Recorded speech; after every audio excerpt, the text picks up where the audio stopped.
Hello and welcome in again to another edition of Musings from the Mountains. I'm your host, Keenan Cummings, managing editor from WVSports.com, and I'm joined by Serre, staff writer for WVSports.com. Yeah, guys, we had some football to watch yesterday. We've had a practice report up on the blue lot from what we observed, but figured we'd talk a little bit about kind of what we were able to see, what stuck out to us.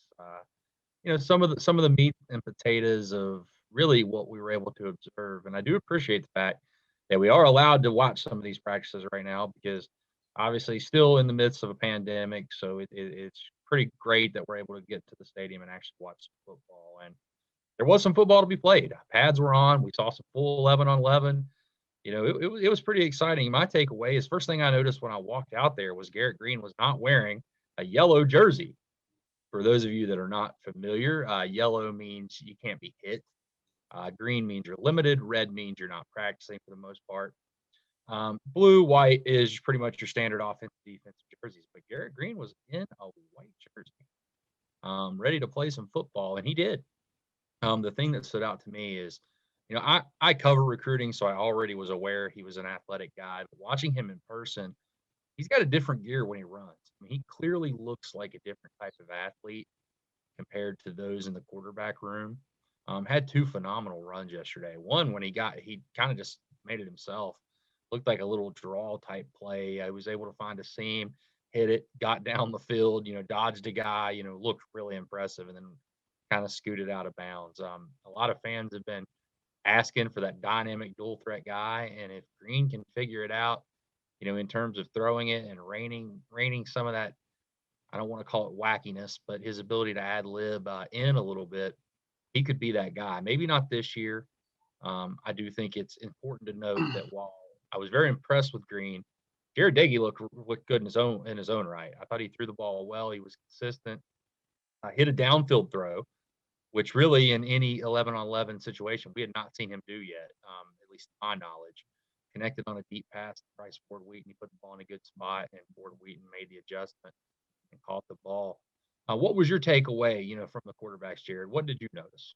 Yeah, I mean, every year, every spring, the quarterbacks are, the hot ticket. Whether you've got an incumbent, whether you've got a competition, I think basically the way I look at it, having seen them in practice, what Jarret Doege lacks, Garrett Green has, and vice versa. The guys on the board last year constantly got on Doege for his lack of mobility.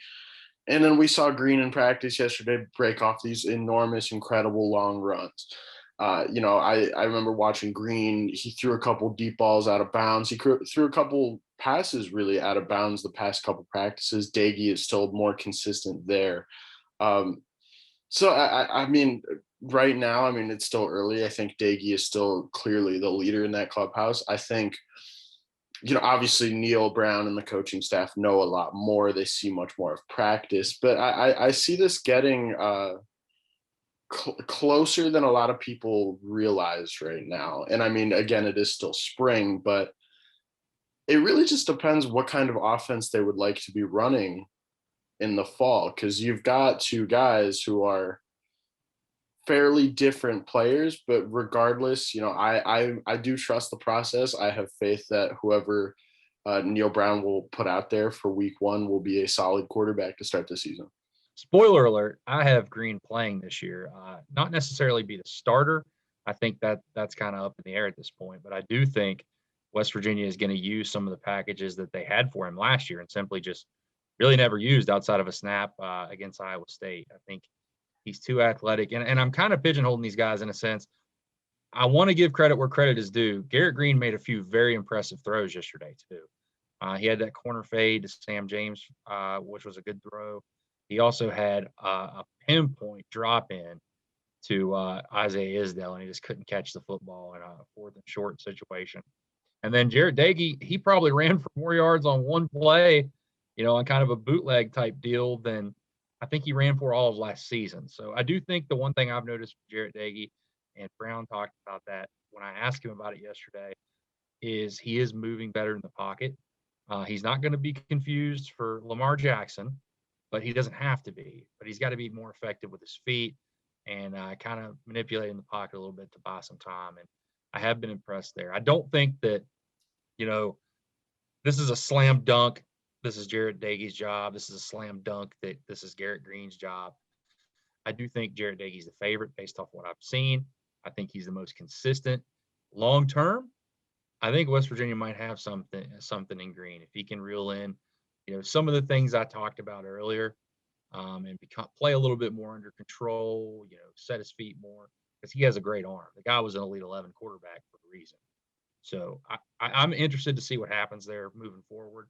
I will say this: from what we've seen, Green looks a lot further along than he was at any point last year. And he oozes confidence. I mean, he's a guy that his teammates rally around. He's always bumping into guys, getting them fired up. He has the leadership aspects down. Now it's about kind of putting it together on the field. Yesterday, kind of got to see some other things too. DeVell Washington still at linebacker, was still playing there. We got to look at kind of a first, second, third team. No major surprises there to me. Doug Nestor's playing right tackle right now, which we all knew was a possibility, but it looks like that might be his job. And I guess I don't want to say the surprise, but possibly the name you might not expect that could be in line to start is Jordan White at that right guard spot. I mean, he's been working there for the last 2 times we've watched practice with that first team unit. And I know that's not a depth chart. It's spring, nothing set in stone. But I do think it's encouraging for him that he's been working there and he's been playing well too, according to Neil Brown. So a lot of spring stuff coming.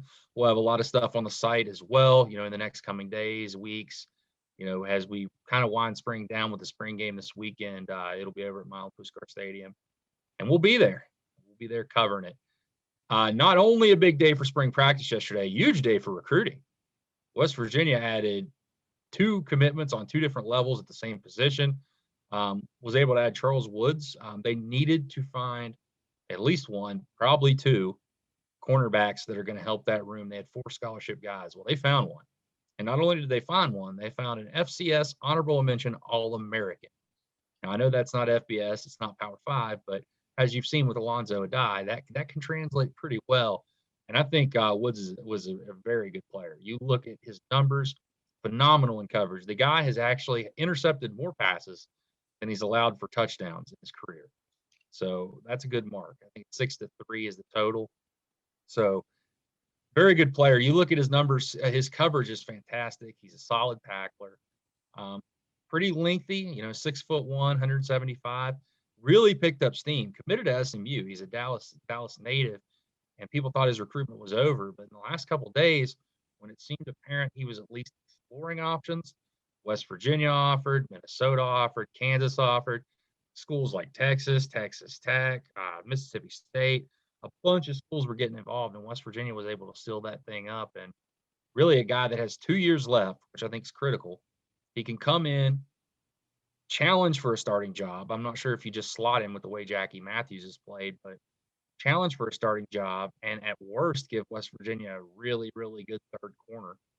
At best, you might push a guy down the depth chart and have more depth. So I don't think there's any way they lost with that commitment. It's really kind of just what the doctor ordered. When you look at the second commitment West Virginia got, more of the conventional fashion, West Virginia added Tyron Woodby, cornerback / safety from Baltimore, Maryland. Another really good player. He's a guy that West Virginia has been all over since they offered in February. Credit to Shadon Brown there. He got the job done on Woods as well. Was able to kind of reel them both in. And you look at Woodby, he's an athletic, long cornerback, fits the mold of really what West Virginia has wanted, at the cornerback position over the last couple years. And just another kind of step as West Virginia puts this class together. They have 5 commitments now. It's ranked 29th in the country, 5 commitments, which really is pretty good. They haven't even really gotten to the meat potatoes of this thing. If you look at the visitor list coming up in June for official visits, there's a whole lot of stars on there. I'll put it that way. We have the full list over at WVSports.com on our Blue Lot message board, but a lot of stars coming. So recruiting is starting to pick up. You got 5 commitments for the 2022 class.